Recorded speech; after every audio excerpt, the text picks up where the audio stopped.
जब अतुल सुभाष का केस सामने आया तो हमको इस टॉपिक पर वीडियो बनाने का मन हुआ, बट उस समय मेरा थिंकिंग ये था कि भाई पुरुषों के अगेंस्ट तो उत्पीड़न का संख्या बहुत कम है और महिलाओं के विरुद्ध तो सालों से डोमेस्टिक वायलेंस हो रहा है। But I was wrong because soon after Atul Subhash Manav Sharma का केस आया। बट ऐसे केसेस का सिलसिला यही नहीं थमा। मानव शर्मा के बाद x merchant navy officer Saurabh Rajput का केस सामने आता है। उसकी वाइफ दैट इज़ मुस्कान उसको मारकर ड्रम में पैक करती हैं और उसको सीमेंट से सील कर देती हैं। एंड फिर जब सोनम रघुवंशी का केस आया तो इस पॉइंट पर भी विमेन को यही लगता है कि पुरुषों के तो सिर्फ 2-4 केसेस किया गए हैं तो पुरुष उछलने लग गए हैं। महिलाओं के साथ तो सालों से सदियों से उत्पीड़न हो रहा है।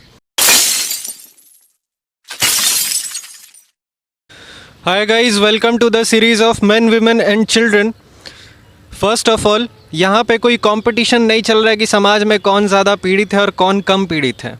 हमारा मुद्दा बस सिंपल सा इतना ही है, सीधा सरल बात है भाई, जिसके साथ अन्याय हुआ है उसको न्याय मिलना चाहिए। किसी के साथ भी समाज में अन्याय नहीं होना चाहिए, चाहे वो स्त्री हो या पुरुष हो।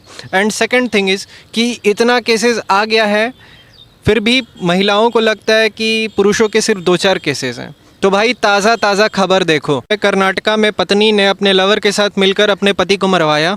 पति को पत्नी के रिलेशन के बारे में पता चला तो उसने विरोध किया, ऑब्जेक्शन रेज किया। फिर क्या, पत्नी ने पति को डंडे से पिटाई की और पैरों तले उसके गर्दन को कुचल दिया और क्राइम सीन से 30 किलोमीटर दूर उसके बॉडी को डंप किया। एक और केस आंध्र प्रदेश से आया है। 17 जून से ही पीड़ित लापता था। पीड़ित के भाई तेजवर्धन ने जब शिकायत दर्ज किया तब सच सामने आया।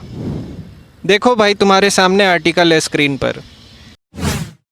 12 जून को एक और मामला सामने आया, बट यूपी से। यूपी में एक महिला ने शादी के 18 साल बाद अपने पति को मारकर उसके शव को नदी में फेंका।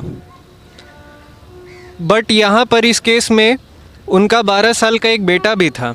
झारखंड से सोनम जैसा ही एक और केस सामने आया। यहाँ पे तो शादी के 36 दिन बाद ही पति का सेटलमेंट हो गया। खैर, पतियों को छोड़ो, पहले तो तुम बच्चों को बचाओ। तेलंगाना में महिला ने अपने ही 3 बच्चों को जहर देकर मार दिया ताकि वो अपने पुराने दोस्त के साथ रिलेशनशिप को कंटिन्यू कर सके। UP, woman kills a son and daughter to go on honeymoon with lover. Woman in Bihar arrested for killing her 3-year-old daughter to marry her lover. Maharashtra में महिला ने अपने बच्चों को मार दिया अपने लवर के साथ शादी करने के लिए। अगर तुम्हें लगता है कि पुरुषों के साथ ये सब बहुत पहली बार हो रहा है, नया ये सब चीज़ हो रहा है, तो भाई तुमको पुराना आर्टिकल दिखा रहे हैं। ये देखो, ये 2016 का आर्टिकल है, 2016 का आर्टिकल है, ठीक है।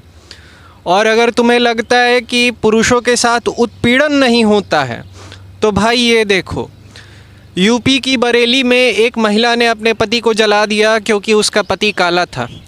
उनका स्किन डार्क कलर का था और उनको अच्छा नहीं लगा, उसने अपने पति को जला दिया। और भाई ऐसा बहुत सारा आर्टिकल्स अवेलेबल है, भाई पढ़ोगे तो पता चलेगा।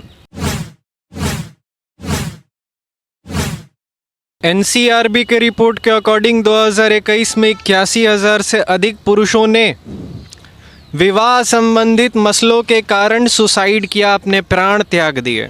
मैरिज रिलेटेड प्रॉब्लम्स के कारण उन्होंने सुसाइड कमिट किया।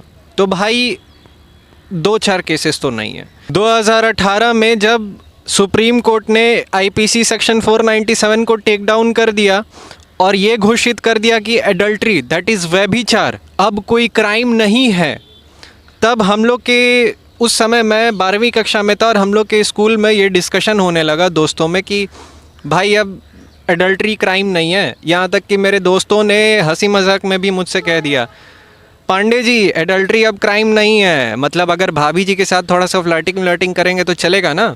तो भाई उस समय हम लोगों के बीच डिस्कशन हुआ करता था, भले ही हंसी मजाक में हुआ करता था, बट ये चीज़ बहुत सीरियस मैटर था कि भाई एक समय ऐसा भी आएगा जब पुरुषों के लिए भी आयोग की मांग होगी, पुरुष भी बहुत ज़्यादा पीड़ित होंगे समाज में, ठीक है। और वो समय अब आ चुका है।